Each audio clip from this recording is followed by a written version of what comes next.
Let's start out with a very dramatic weekend in the NFL. Yes. The draft produced some surprises, and there's some that relate to Rutgers. So get us started off. What happened this weekend? Yeah, so the big NFL draft, days 1 and 2, not much talk of Rutgers Scarlet Knights. Adam and I were both a little pessimistic, but both of us said it's not very likely that a Scarlet Knight will be drafted day 3. But not to quote LeBron here, but we had not one, not two, not three. Oh yeah, we had three. Okay, 3 Scarlet Knights drafted. In the 6th round, we had Robert Longerbeam get picked by the Ravens, pick 212. I will continue to say it due to how awesome the effort is. He talked with every single NFL team, and it's deserving that he heard his name called on Saturday. In the 7th round, we had Keontae Hamilton and Kyle Monangai. Hamilton was picked 224th by the Texans, started 51 straight games to finish his Scarlet Knights career, and Kyle Monangai, 233rd selection by the Chicago Bears. Now, Holland Pierce and company were not drafted, and but overall, this is certainly one of the better results you could have imagined coming into day 3. And Monangai's going where? Chicago Bears. Seems like a good fit for him. Let me ask you this: any Rutgers players go with undrafted free agents going to sign with the team? Yeah, lots. So I can run through that real quick. We have, for undrafted free agent deals, Holland Pierce to the Eagles. Now, that is probably my favorite fit out of the bunch. He was actually my personal favorite prospect out of the bunch, and I think that he will turn out the best. So, yeah, like I said, I think he's not only the best undrafted free agent out of all the Rutgers Scarlet Knights, but I think he's going to be the best undrafted free agent in the NFL. Wow, that is a bold prediction. Hope it comes true. So, yes, and we have several more, but I'll let you say your opinion on that if you have one. Well, first, I'm proud that we've got players from Rutgers that were drafted, but when I think about it, I'm like, let's see, what's the realistic possibility that these are going to become impact players, or players who are in the NFL for a number of years? Let's start out with Kyle Monangai. What's your projection of his place in the NFL, where he can make an impact? What do you think? So I think that his ceiling is Sony Michel, but that's if he gets a chance.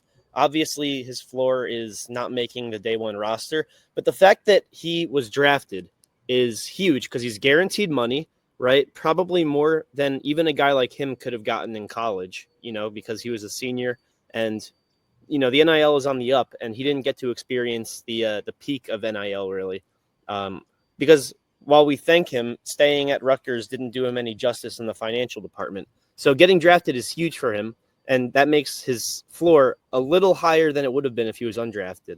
How are you doing, Mr. Exploring with Ben and Sam? I'm wearing your color today. I accidentally keep wearing it on Monday shows.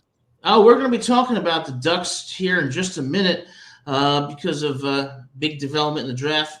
Exploring with Ben and Sam, thank you so much for having me as a guest on your show last night. Austin, always great to see you. Now, I'll tell you who Monangai reminds me of, and you're too young to remember this. Joe Morris from the early 90s New York Giants. 5'8". He was stocky, and he ran like Monangai. He was tough, strong, gritty. I think Monangai can be, a 3rd down and 2 kind of running back, situational running back to provide value to teams. Yep, I can totally see that. And real quick, I also wanted to give a mention to the rest of these undrafted free agents before we got into comparing and predicting the rest of them. So I said Holland Pierce to the Eagles, best undrafted free agent in the NFL. Demir Miller signed a deal with the Jets. Now, I hope my previous speculations about Mr. Demir Miller are untrue, because I have to root for him twice now, once as the Scarlet Knight and now as a member of the New York Jets if he makes the roster. And I'm happy to see 2 Scarlet Knights with my 2 favorite teams in the NFL, and Desmond Igbinosun with the Ravens, undrafted free agent. Shaquan Loyal, Bengals. Now, it's funny because between Igbinosun with the Ravens, Robert Longerbeam obviously getting drafted by the Ravens, pick 212, and then we have Shaquan Loyal going to the Bengals. There's a little bit of an AFC North Rutgers rivals from brothers to foes, assuming that everyone makes the roster. And then Tyreen Powell got signed to the Saints, And in my opinion, he 100% should have been drafted. He was one of the big leaders of our defense last year. And I look for him, even as a young guy, as a rookie, to be a vocal leader in the locker room. Now, Eric Rogers, he got undrafted free agent deal with the Chargers. And I will say the Chargers are great at developing a secondary defense, especially with Mr. Coach Jim Harbaugh. I keep mixing them up. Jim Harbaugh is the Chargers coach. John is the Ravens. Okay. With Mr. Jim Harbaugh. See, I know who they are. I just keep mixing up the Jim and John names. But one last guy, two last guys. Long snapper Austin Riggs, Vikings rookie minicamp. We wish him luck. And Christian Dremel going to the Giants rookie minicamp. Yeah, there's some really talented Rutgers players in that undrafted free agent category. And I think some of them are actually going to make a team. And I think that, the future for some of these players, we don't know yet, but proud to see them get drafted. Now, I have to say there was some other news in the draft, some surprises, and I have my top 5 monumental moments from the draft that, some may think are controversial, some may not. And I want to just talk with you briefly about what do you think are your kind of top 4 or 5 moments that really shocked us? If you want, I'll go first. But hey, no, you know what? Speaking of top 5 lists, where's your blindfold at? Okay, so we had a bet about who would pick the top 5 accurately. Gabe won, and I was supposed to wear a blindfold today. But then I realized that the bet was made. There were procedural violations made when the bet was done. So therefore, what the hell are you talking about? In other words, I'm a sore loser. I forgot to wear a blindfold, but I will wear it on our other show this week. Yeah, of course. I'm going to. I have 5 controversial things to say, and everybody here is going to love it. What'd you say? Go ahead. I was going to say, run through your 5 first, because I didn't make any list. I certainly have some moments, though. And one of them is really sad, but the other ones are very, very inspirational and controversial. Yeah, and I'll tell you, I'm going to tell you my 5 things, and I have a poem to go along with it that really you're going to love. So, I'm sorry, Dylan Gabriel, in advance. The number 1 pick in the draft, Cam Ward, I predict will be a bust. Oh. I did never believe that Cam Ward was a number 1 pick. It was a weak quarterback class. I think it was a huge risk. And if he's not a bust, I don't think he's going to be what he is projected to be. Number 2, big surprise for the New York Giants, in my view, at 26, going with Jackson Dart. The Ole Miss, I mean, he's did some great stuff at Ole Miss after it transferred from USC, but I'm not so sure that he's going to be able to have a sustainable career in the NFL. We'll see. Number 3, Jalen Milroe going in the 3rd round. Huge upside with Milroe. Ran a 4.40, great athleticism, but struggles to read defenses and isn't really accurate on those intermediate and short routes. We're going to see how Milroe develops. It could go either way, but I think a couple of years as a backup is going to tell the story when he gets his chance. I predict that probably he's going to be more of a package type player rather than a starter. And then we come to the tragic news of the NFL draft. And we owe this time at this point to remember fondly and in loving memory, Oregon Duck, Mr. Dylan Gabriel. Dylan Gabriel was a fine, fine person. He's person with a future in the NFL. Those futures came to a tragic end during the draft. And I have a poem in honor of Mr. Gabriel that I would like to read in remembrance of Mr. Gabriel. Rest in peace, my friend. And it's very quick. He had a good run of luck as a pretty young duck. Ooh. And then you couldn't detect a frown when he was drafted by the Cleveland Browns. Okay. But just as he had illusions of grandeur, they were dashed when the Browns drafted Shador. So, Dylan Gabriel, of course, is alive and well. My point being this: why in God's name would you select Dylan Gabriel, who is a very good quarterback? He's got an NFL arm. He's very accomplished. And then go and select Shador in the 5th round. we know the writing's on the wall here for Gabriel, and I think Gabriel should be really pissed off. I mean, if you're going to commit to a Me? quarterback, commit to him. Why would I be pissed off? What? Because you're wearing a green shirt. You're on the Gabriel bandwagon. You're a Gabriel groupie. So my point is, what are you doing drafting? I could see Dylan Gabriel being so thrilled moment, and then they draft Shedeur. He's like, oh, for God's sake. Let me add on to that really quickly, and then I think you probably have one or two other points, correct? Nope. You said you had the top 5? Those were my 5. Okay. Ward, Dart, Milroe, Gabriel, the death of Gabriel, and Shedeur. All right, so you kind of combined 5 into a 4A, 4B. I respect it. Now, when it comes to that situation, it's one point you forgot to mention is Shedeur and Dion were probably pissed when the Browns drafted Gabriel, and now they have to be cordial, be friends, and grow with him. Right, so here's the thing. I think that the Browns were actually speaking through these picks by giving Shedeur the middle finger by selecting Gabriel, and then giving Gabriel the middle finger by selecting Shedeur. What they were basically saying is, Shedeur, we want you, but we want you to know where your place is before and get a little bit of that humble pie in you before we draft you. And if you notice, yeah. Kenny Pickett is the betting favorite to start, but Shedeur Sanders is the second favorite in a room of 5 quarterbacks. There's Dylan Gabriel third, and then it's Joe Flacco fourth, and Mr. Deshaun Watson, massage enthusiast at 5th. Yeah, and I'm really upset for Gabriel. I respect him as a player, and I think that he got screwed, and I think the Browns did it. They tried to do it in a little tricky little way to make it seem like they weren't doing what they were doing. But if I were Gabriel, I'd be pissed, and I would want out. Yeah, I mean, look, if you're Shedeur, that's what happens when you only talk to the top 5 teams and you're not selected in the top 5. But yeah, and by the way, Gabe, you got to admit that was a great poem. I mean, look at the sun. God's smiling on me. Oh yeah, I mean, look what our pal Austin said here. Adam spitting fire. I mean, that's the truth. I make some rap music, but Adam is a true poet.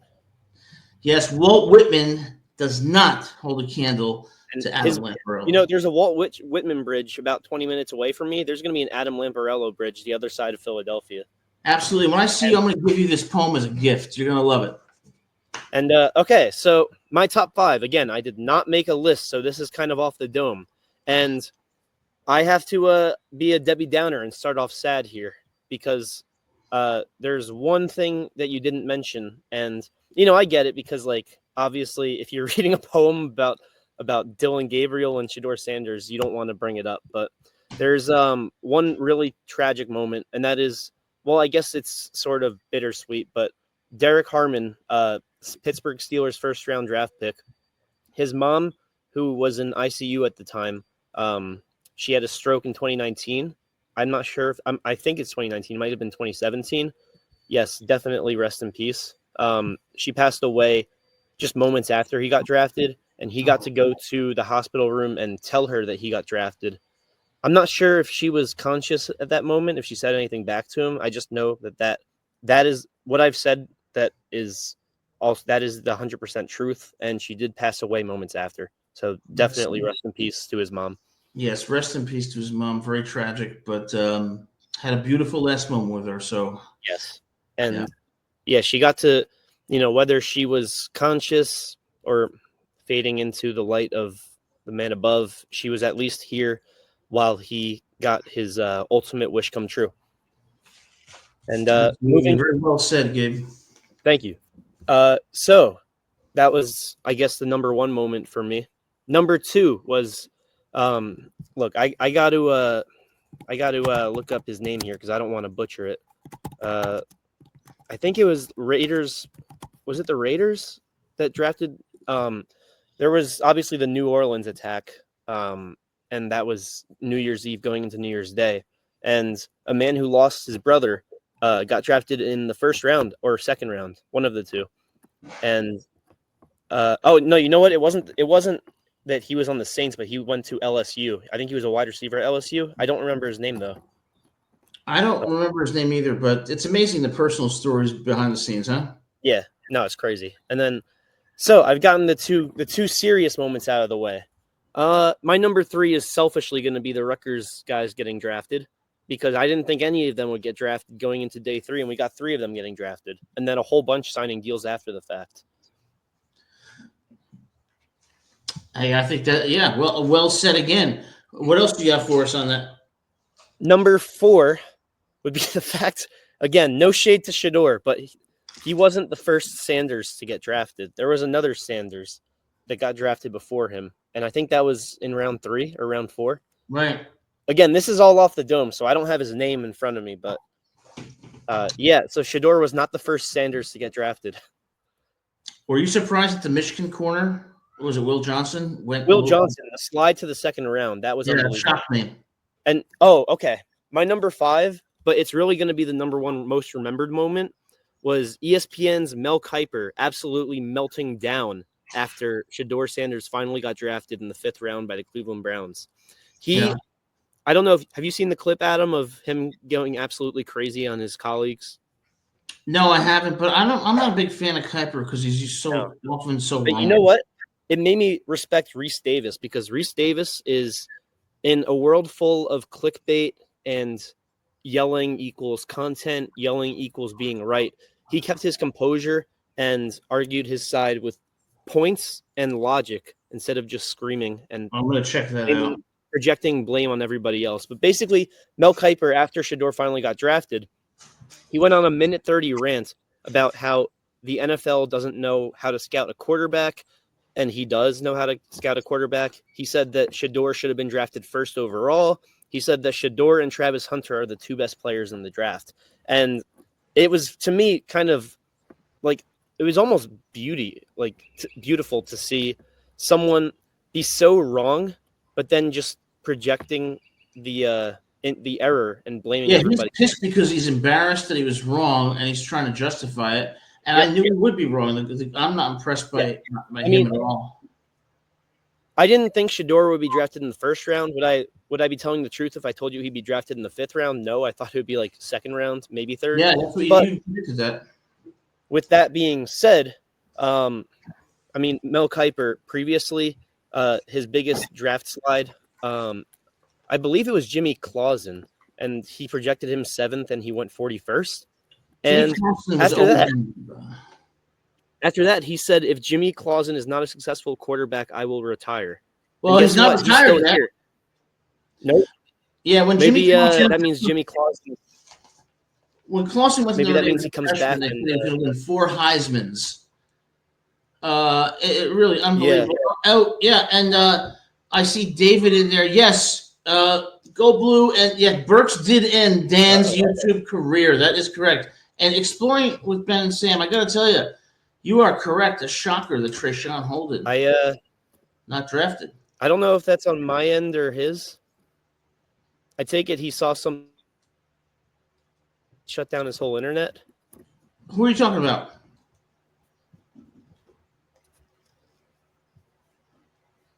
Hello, check. Yeah, can you hear me? Gabe, you're frozen.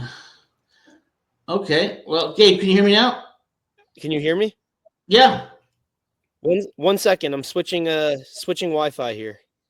Gabe has computer difficulties, but yeah, Trayshawn Holden not getting drafted was a stunner. But I think Will Johnson going in a 2nd surprised me. But can you hear me? I should be good now. Yes, I can hear you. Can you hear me? Okay. Yes, but to me the biggest sorry about that. I think my Wi-Fi got out. It's okay. To me the biggest stunner was the intentional murder of Dylan Gabriel. He's in our hearts. He's in our thoughts. He's in our prayers. Cleveland Browns, it should be ashamed for what we did for that young man. Dylan, go somewhere else where you're appreciated. And to finish my point, Adam, about the Jimmy Clausen, like the festival of that it was still 90 picks better than his projections with Shedeur Sanders. So he was 139 picks incorrect with Shedeur Sanders because he had him going 5 and he slid to 144.